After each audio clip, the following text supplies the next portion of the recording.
Pernah nggak sih ngerasa kumpul sama keluarga di satu ruangan, tapi kok rasanya pada jauh-jauhan?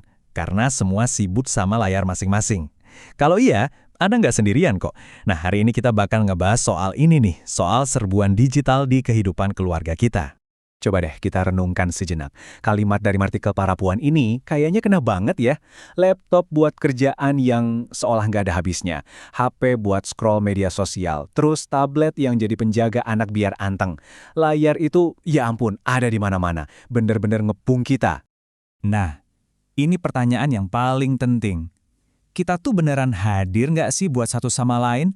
Atau jangan-jangan perhatian kita udah terpecah belah? Coba pikirin deh, semua waktu di depan layar ini, efeknya apa ke hubungan Anda di rumah? Tapi tenang, ada kok solusinya. Yuk kita bahas bareng-bareng sebuah konsep yang keren dan makin relevan sekarang ini, yaitu detox digital keluarga. Jadi, apa sih ini sebenarnya? Gampangnya gini, ini tuh kayak kita sengaja pencet tombol pause buat semua gadget kita. Tujuannya bukan buat anti teknologi, bukan. Tapi lebih ke sengaja nyisihin waktu buat nyambung lagi. Sebagai manusia, secara langsung, tatap muka. Dan hasilnya? Wah, jangan ditanya. Bayangin deh, tidur bisa lebih nyenyak karena nggak kena sinar biru layar, tingkat stres menurun, terus obrolan jadi lebih dalam dan jujur. Ini bukan cuma ngebuang yang jelek, tapi justru secara aktif nambahin kebahagiaan yang bikin kita makin dekat sebagai keluarga. Oke, kita udah tahu apa itu detox digital. Sekarang yuk kita dalamin lagi kenapa ini penting banget, terutama buat tumbuh kembang anak-anak kita. Dan ini bukan cuma soal perasaan loh, ada penelitian ilmiahnya. Nah, buktinya bukan kaleng-kaleng. Kita punya riset dari UIN Sunan Kalijaga di Yogyakarta. Mereka secara khusus meneliti sesuatu yang krusial banget. Gimana sih quality time bareng keluarga itu benar-benar bisa ngebentuk kepribadian seorang remaja? Riset ini negasin lagi kalau masa remaja itu, masa-masa paling penting dalam pembentukan diri. Dan di tengah semua perubahan yang mereka alami, ada satu hal yang pasti. Keluarga itu fondasi utamanya. Keluarga yang ngebentuk karakter mereka nanti. Nah, sekarang coba lihat angka ini. 9,9%. Mungkin sekilas kelihatan kecil ya. Eits, tunggu dulu. Dalam dunia penelitian kepribadian, angka segini tuh signifikan banget. Ini adalah dampak yang bisa diukur. Bukti nyata. Pertanyaannya, dampak dari apa coba? Ini dia jawabannya.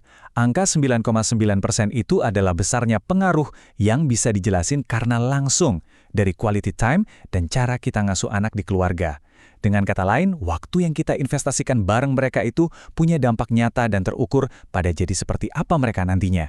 Ini buktinya, bukan katanya-katanya lagi. Oke, buktinya kuat banget kan? Pertanyaan selanjutnya, gimana cara kita ngubah ilmu ini jadi tindakan nyata di rumah? Yuk kita bedah langkah-langkah praktisnya. Kuncinya itu mulai dengan cara yang asyik. Pertama, ajak semua orang ngobrol, jangan main paksa aja. Jelasin kenapa kita perlu lakuin ini. Dan kedua, mulainya dari yang kecil-kecil aja dulu. Mungkin 1 jam tanpa gadget tiap malam, atau hari Minggu sore bebas layar. Bikin jadi sesuatu yang bisa dinikmatin, bukan hukuman. Sekarang, mari kita sambungin semua benang merahnya. Kita punya masalahnya, kita punya solusi praktisnya, dan kita punya alasan ilmiah di baliknya. Gimana tindakan simpel ini bisa bikin dampak yang luar biasa? Jadi, ini dia intinya. Setiap menit yang berhasil kita ambil kembali dari layar, itu adalah investasi langsung ke quality time. Waktu berkualitas yang secara ilmiah terbukti ngebentuk kepribadian positif anak remaja kita. Jadi, detox digital ini bukan sekedar istirahat.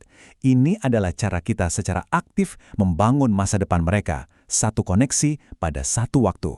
Pada akhirnya pertanyaannya kembali ke kita masing-masing. Dengan bukti yang begitu jelas dan langkah-langkah yang bisa kita coba, satu-satunya penghalang ya cuma keputusan untuk memulai. Jadi, gimana? Apa Anda siap?